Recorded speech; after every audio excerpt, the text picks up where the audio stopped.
All right, folks. So, today we'll be reading Genesis chapter 28 and just continuing on. So, hope everybody's having a good Monday so far. So, Isaac called for Jacob and blessed him. Then he commanded him, "Do not marry a Canaanite woman. Go at once to Padan Aram, to the house of your mother's father, Bethuel.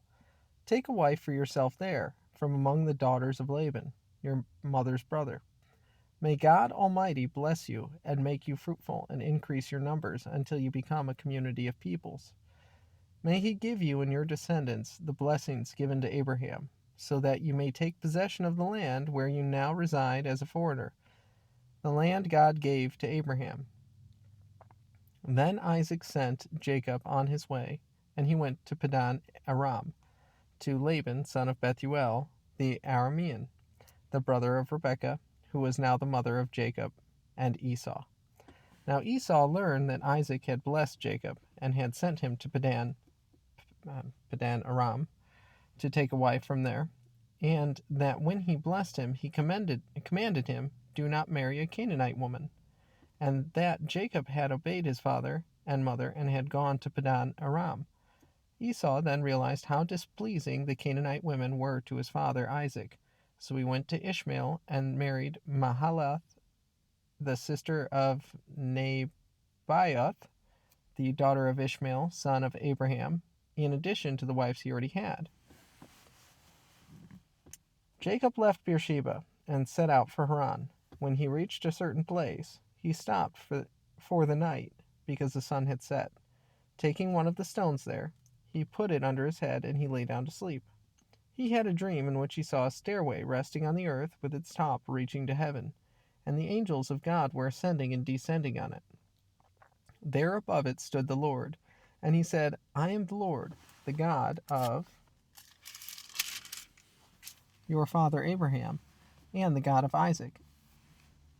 I will give you and your descendants the land on which you are lying. Your descendants will be like the dust of the earth, and you will spread out to the west and to the east and to the north and to the south. All peoples on earth will be blessed through you and your offspring. I am with you, and will watch over you wherever you go, and I will bring you back to this land. I will not leave you until I have done what I have promised you." When Jacob awoke from his sleep, he thought, "Surely the Lord is in this place, and I was not aware of it." He was afraid and said, "How awesome is this place! This is none other than the house of God. This is the gate of heaven." Early the next morning Jacob took the stone he had placed under his head and set it up as a pillar and poured oil on top of it. He called that place Bethel, though the city used to be called Luz. Then Jacob made a vow, saying, "If God will be with me and will watch over me on this journey I am taking, and give me food to eat and clothes to wear, so that I return safely to my father's household, then the Lord will be my God, and this stone that I have set up as a pillar will be God's house. And of all that you give me, I will give you a tenth." Okay. So, it looks like Jacob is on his way. He stopped, and he has this vision. And he sees that heaven and earth are connected in this vision. And God tells him that he's going to give him this place, and that he'll be with him until this happens, and he'll multiply him greatly. Now, Jacob takes that stone and he uses it as a marker. He pours oil on it. That's an interesting thing. And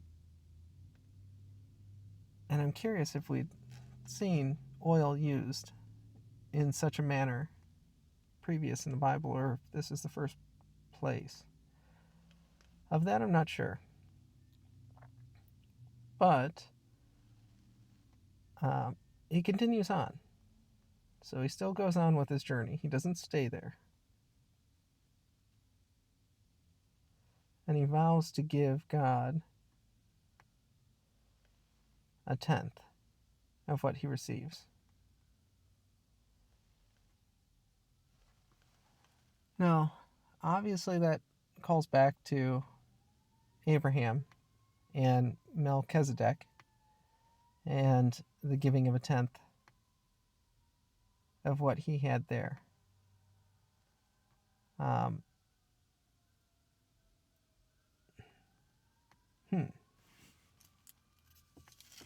This is such an interesting one.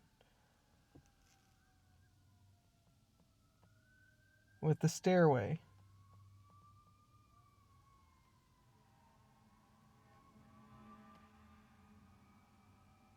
Huh. I really don't know what to make of this one. And most of this book I don't know what to make of it. And there's so much of it that's just relevant to you in certain seasons. And in other seasons, you don't quite see what it means until you're in a contextually appropriate situation so as to contain and make sense of what it is that's being told to you. But it's very interesting. So he vows to build God's house there.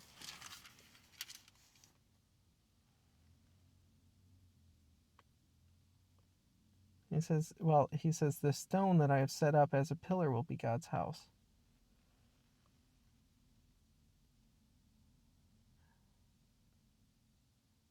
That's something that's interesting. That's, and I don't quite know why.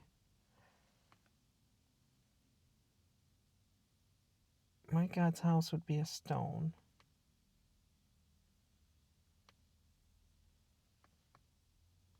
And it seems as though Jacob has not made up his mind that the Lord is his God up until this point. He says that in this vow, should things go well in the way that he's, laid out here, then the Lord will be his God.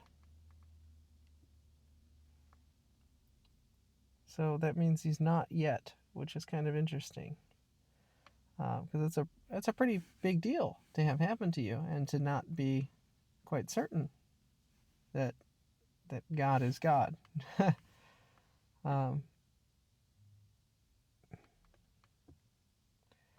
I'm not sure. There's a lot to kind of think about here. Surely the Lord is in this place, and I was not aware of it. He was afraid and said, "How awesome is this place? This is none other than the house of God. This is the gate of heaven."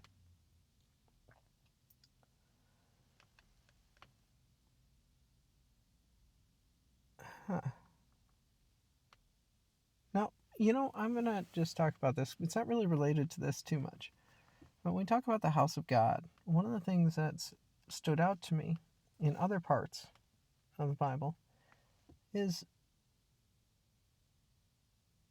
well, you know what? I'll just save that until we get there. So anyway, I don't know what to make of this passage. It's an interesting one, and it's one I should learn more about. So I'll look some stuff up and try to educate myself. If you know or have any insight on this vision of Jacob's and